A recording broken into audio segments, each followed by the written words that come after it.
तो जय हिंद मेरे दोस्तों, स्वागत है आप सभी का हमारे इस YouTube चैनल पे जिसका नाम है सी रूपक Miglani and I am Rupak Miglani my dear friends and I am back once again with another video and today we are going to discuss about the consideration under GST. Yes my dear friends, ये consideration शब्द बहुत important है, बहुत महत्वपूर्ण है GST में, क्योंकि मेरे दोस्तों जीएसटी में एक टैक्सेबल इवेंट होता है सप्लाई, और सप्लाई टैक्सेबल इवेंट तभी माना जाता है जब उसमें कंसीडरेशन होता है। तो मेरे दोस्तों ये जानना तो बहुत आवश्यक हो गया कि भाई साहब कंसीडरेशन होता क्या है।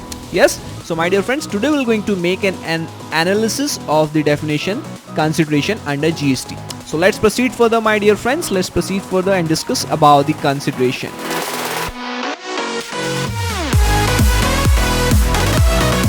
So friends, as you can see it in the slide, today we're going to discuss about the consideration under the GST. Alright, so first let's understand what does the definition says about the consideration. Yes, it says, first of all my dear friends, this is an inclusive definition. Okay, it is a inclusive definition. When it comes to the inclusive definition, it means that its coverage and scope is broad. Alright, now what does it says? In relation to the supply of goods or services or both, it includes any payment made or to be made, whether in money or otherwise. Whether in money or otherwise. Underline this word. In respect of or in response to or for the inducement of the supply of goods or services or both, whether by recipient or by other person, any other person, but shall not include any subsidy given by the central government or state government. तो मेरे दोस्तों यहाँ से कितनी बातें निकल के आ गई। पहले देखिए मेरे दोस्तों, कंसिडरेशन क्या हो सकता है। पहली इंपॉर्टेंट चीज यहां से निकल के आई कि मनी एंड काइंड दोनों में हो सकता है। दूसरी चीज मेरे दोस्तों क्या निकल के आई कि कंसिडरेशन कौन दे सकता है, भाई साहब जो रेसिपेंट है वो, या एनी अदर पर्सन। ठीक है, या any other person.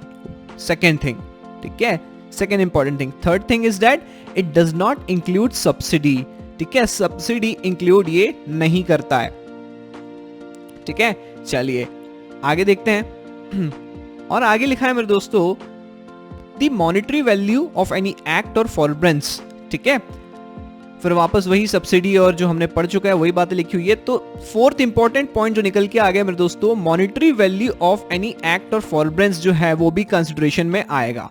This is the fourth important point. So I am just dictating it once again. What are the important points that we have taken out from the definition of consideration? One thing is that the consideration would be in money or kind both. All right. Second thing is that it could be given by the recipient or any other person on behalf of recipient. That's also fair enough. All right. Third thing that we have understood from the definition of consideration is subsidy. It does not include the subsidy given by the state government or central government. I repeat, given by the state government and central government. ठीक है, इन दोनों में से कोई अगर दे रहा है तो ठीक है, हम इसको प्रॉपर एनालिसिस करेंगे। Fourth point is money value of act और फॉरबिडेंस। चलिए इन सब पॉइंट्स को एक एक करके डिस्कस करते हैं मेरे दोस्तों। सबसे पहला पॉइंट कैश और काइंड। ठीक है मेरे दोस्तों, किसी गुड्स को सप्लाई करने के बदले में आप ले रहे हैं कैश, तो वो तो कंसिडरेशन हो गई एक चीज। किसी गुड्स को सप्लाई करने के बदले में आप ले रहे हैं काइंड में कोई चीज, तो वो भी क्या कहलाएगा, वो भी कंसिडरेशन कहलाएगा, और ये इसलिए सप्लाई कहलाएगा। मतलब इस पे भी जीएसटी की चार्जेबिलिटी अराइज हो जाएगी। यस माय डियर फ्रेंड्स, ठीक है। या फिर आप ये बोल सकते हैं कि किसी गुड्स को सप्लाई करने के बदले में, किसी गुड्स को सप्लाई करने के बदले में आप कैश भी ले रहे हैं, काइंड भी ले रहे हैं, तो ये भी क्या हो जाएगा, ये भी सप्लाई कहलाएगा। मतलब ऐसा कंसिडरेशन भी चलेगा। ठीक है, अब मेरे दोस्तों सवाल ये उठता है कि भाई साहब आपने एक गुड्स बेचा और गुड्स के बदले आपने मोबाइल लिया, इसका वैल्यूएशन कैसे करें। मेरे दोस्तों जहां तक वैल्यूएशन का सवाल है मेरे दोस्तों, ये काइंड में चीजों का, ये चीजें हम जानेंगे वैल्यूएशन के चैप्टर में under section 15।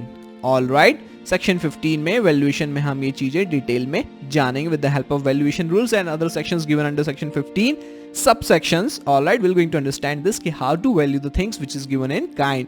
Alright, yes my dear friends. Alright, so ये चीज क्लियर हो गई कि भाई साहब it includes cash और kind. सेकेंड चीज क्या थी, it could be given by the recipient or any other person on behalf of recipient. That is also clear. ठीक है, now one thing is given my dear friends कि subsidy के बारे में डिस्कस करते हैं मेरे दोस्तों। देखिए सब्सिडी क्या हो सकती है, गवर्नमेंट सब्सिडी। ऑलराइट, सब्सिडी जो गवर्नमेंट द्वारा दी गई है, और subsidy given by the private people, private subsidy like private NGO, ठीक है, ठीक है। तो subsidy could be government subsidy, private subsidy. तो कंसिडरेशन की डेफिनेशन में क्या लिखा हुआ है मेरे दोस्तों कि गवर्नमेंट सब्सिडी जो है ये कंसिडरेशन में नहीं आएगी, ये कंसिडरेशन में नहीं इंक्लूड होएगी, मतलब ये सप्लाई नहीं होगा, मतलब इस पे जीएसटी नहीं लगेगा। This is the thing. लेकिन प्राइवेट सब्सिडी का क्या, प्राइवेट सब्सिडी का क्या मेरे दोस्तों, private subsidy will be included in the consideration, private subsidy will be included in the consideration and this will be supply and hence GST would be levied। चलिए इसको एक example के जरिए समझते हैं अच्छे से मेरे दोस्तों, what does it mean actually। let me insert the slide over here। yeah friends, let's take an example for subsidy। all right, yes मेरे दोस्तों एक स्कूल है, ठीक है, एक स्कूल है, स्कूल में गरीब बच्चों की यूनिफॉर्म बनाने के लिए सरकार ने, गरीब बच्चों की यूनिफॉर्म बनाने के लिए सरकार ने पैसा दिया स्कूल को, कितना, 1 लाख रुपए का, ठीक है। और स्कूल ने कॉन्ट्रैक्ट किया हुआ था एक वेंडर से, ठीक है, कि भाई साहब आप हमें यूनिफॉर्म बना के देंगे बच्चों की, ठीक है, हमारे स्कूल के लिए, और उसका कॉन्ट्रैक्ट हुआ था 10 लाख में, ठीक है। मतलब 10 लाख रुपए किसको देना पड़ेगा, वेंडर को देना पड़ेगा, जिससे हमने कॉन्ट्रैक्ट किया, जिससे स्कूल ने कॉन्ट्रैक्ट किया है, ठीक है, फॉर सप्लाइंग द यूनिफॉर्म। और इसको लेकर जो सहायता मिली है सरकार से 1 लाख रुपए की मिली है, ठीक है। अब हमने क्या देखा है कि कंसिडरेशन में ये चीज इंक्लूड नहीं होगी। इसका मतलब ये है कि 1 लाख जो है, 1 लाख की जो सहायता मिली है सरकार से मिली है, मतलब इनकी जेब से कितना जाएगा, 9 लाख, ठीक है। तो ये 1 लाख रुपए यहां से घटाएंगे, will subtract this 1 lakh from here and the taxable value that will come would be 9 lakh, ठीक है। यही माना हुआ इस चीज का कि ये कंसिडरेशन में नहीं इन्वॉल्व होगा, क्यों, क्योंकि ये गवर्नमेंट सब्सिडी है, ठीक है। मेरे दोस्तों इस चीज को विस्तार में हम देखेंगे सेक्शन 15 में। Section 15 talks about the valuation chapter, ठीक है, वैल्यूएशन, एंड वैल्यूएशन में भी सेक्शन 15 सबसेक्शन 2 जो बात करता है इंक्लूजन्स की, और सेक्शन 15 सबसेक्शन 3 जो बात करता है exclusions from the transaction value. और इन सब चीजों में, इन दोनों सबसेक्शन में हम बात करेंगे सब्सिडी की अलग से मेरे दोस्तों, ठीक है। I was telling you about the consideration, whether subsidy would be included in the consideration और not, and this is one of the example for this. Alright, and suppose मेरे दोस्तों यही अगर गवर्नमेंट की जगह कोई प्राइवेट एनजीओ होता, कोई प्राइवेट एनजीओ होता, तो यहाँ पे 1 लाख रुपए जो है ये माइनस नहीं होते, मतलब आपकी टीवी ट्रांजैक्शन वैल्यू निकल के आ जाती 10 लाख, ठीक है। यही माना हुआ इसका कि मेरे दोस्तों सब्सिडी जो है, government subsidy will not be the consideration, but as far as the private subsidy is concern that will be a part of a consideration. Yes मेरे दोस्तों, या ऑलराइट। मेरे दोस्तों एक और चीज जो हमने कंसिडरेशन की परिभाषा में जान के निकाला वो ये है कि consideration includes money value of any act और फॉरबियरेंस, ठीक है। यहां पे एक वर्ड आ गया फॉरबियरेंस। फॉरबियरेंस का मतलब क्या होता है मेरे दोस्तों, इसका मतलब होता है to tolerate, to tolerate. Forbearance means to tolerate. Alright, let us understand the meaning of forbearance and thereafter will make an application of this forbearance into the GST. How does it applies over here? All right, let's understand my dear friends. मेरे दोस्तों ये राजू है, ठीक है, और ये राजू का मासूम सा छोटा सा भाई दुर्गेश, ठीक है। मेरे दोस्तों हमेशा दुर्गेश जो है राजू के रूम पे आता है और राजू के पेन, पेंसिल, डायरी, ठीक है, ये सारे पर्सनल चीजों से ये खेलता है। कभी प्लेन बना रहा है, कभी पेंसिल को तोड़ रहा है, चबा रहा है, बहुत परेशान करता है, ठीक है। और राजू बड़ा परेशान हो गया, किससे, दुर्गेश से, कि भाई साहब हमेशा आता है, परेशान करता है, भाई नाक में दम करके रखा है। एक दिन उसे बहुत गुस्सा आया, थप्पड़ लगाने का सोचा ही उसने कि मैं इसको थप्पड़ लगाता हूँ, ठीक है। ये जस्ट सोच ही रहा था कि भाई ये इसको अब ना सबक सिखाएगा, किसको, दुर्गेश को, उसके छोटे भाई को, कि वो बार बार मेरे को आके जो परेशान कर रहा है, ठीक है, उसके लिए सबक सिखाएगा। मैं दोस्तों थप्पड़ मारने ही जा रहा होता है, उतने में उसकी मॉम का आवाज आता है किचन से कि बेटा राजू खबरदार, तूने जो दुर्गेश के ऊपर हाथ उठाया, ठीक है। उसकी मॉम ने बोला किचन से आवाज लगा के, अगर तूने दुर्गेश के ऊपर हाथ उठाया तो तू देख ले आज का तेरे को खाना नहीं मिलेगा, you will not get the food for today meal, ठीक है। तो मेरे दोस्तों क्या मजबूरी है राजू की, है कि नहीं? परेशान भी हो रहा है, ठीक है, और कुछ करने जा रहा है परेशानी के बदले, तो उसे माँ से अपने सुनना पड़ रहा है कि मुझे खाना नहीं मिलेगा। तो ये क्या हुआ? ये फॉरब्रेंस हुआ।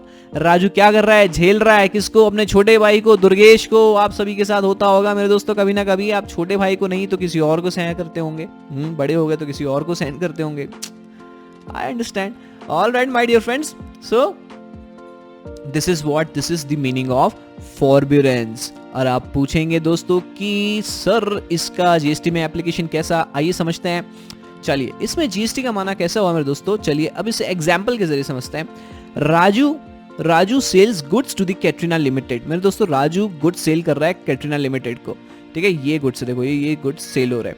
अब ये क्रेडिट पॉलिसी दी गई थी इसमें 15 दिन की, मतलब कैटरीना लिमिटेड को बोला गया कि भाई साहब मान के चलो 1 लाख रुपए का गुड्स सेल हुआ, ठीक है। बोला गया कि 15 दिन के अंदर आपको पेमेंट कर देना है। क्रेडिट में सेल हुआ 15 दिन, 15 days is the credit policy given to the Katrina Limited. All right. अब मेरे दोस्तों इसमें एक कंडीशन लगाई दी गई थी कि भाई साहब 15 दिन के बाहर अगर आपने मुझे पेमेंट किया बियॉन्ड 15 डेज, तो मैं आपसे 5,000 रुपए की पेनाल्टी चार्ज करूंगा। 5,000 रुपए की पेनाल्टी चार्ज करूंगा। All right. तो मेरे दोस्तों आपको कैटरीना लिमिटेड ने राजू को 20th डे में पेमेंट किया।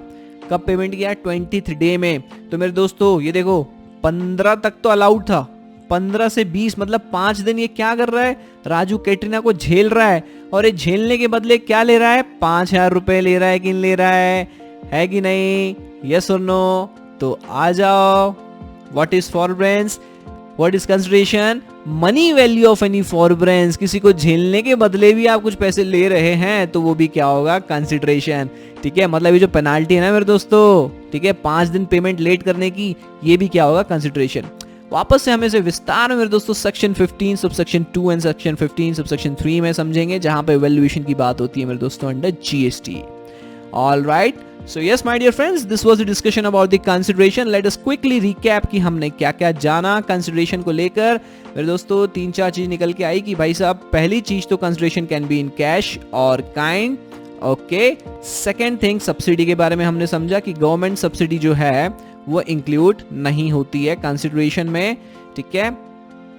थर्डली हमने ये जाना कि money value of any forbearance, money value of any forbearance भी क्या होगा? कंसिडरेशन कहलाएगा। और मेरे दोस्तों कंसिडरेशन महत्वपूर्ण क्यों था? क्योंकि सेक्शन 7 में सप्लाई में one of the essential elements to call any taxable event as any supply to be a taxable event is consideration is the very essential element for that, and if it is not there then there will not be any supply. All right, so that is why it was important to understand the consideration meaning. And my dear friends, we are ending up with this today video and let's catch up in another video. जब तक कि हम एक नया video लेके आते हैं मेरे दोस्तों, तब तक के लिए स्वस्थ रहिए, खुश रहिए। जय हिंद मेरे दोस्तों।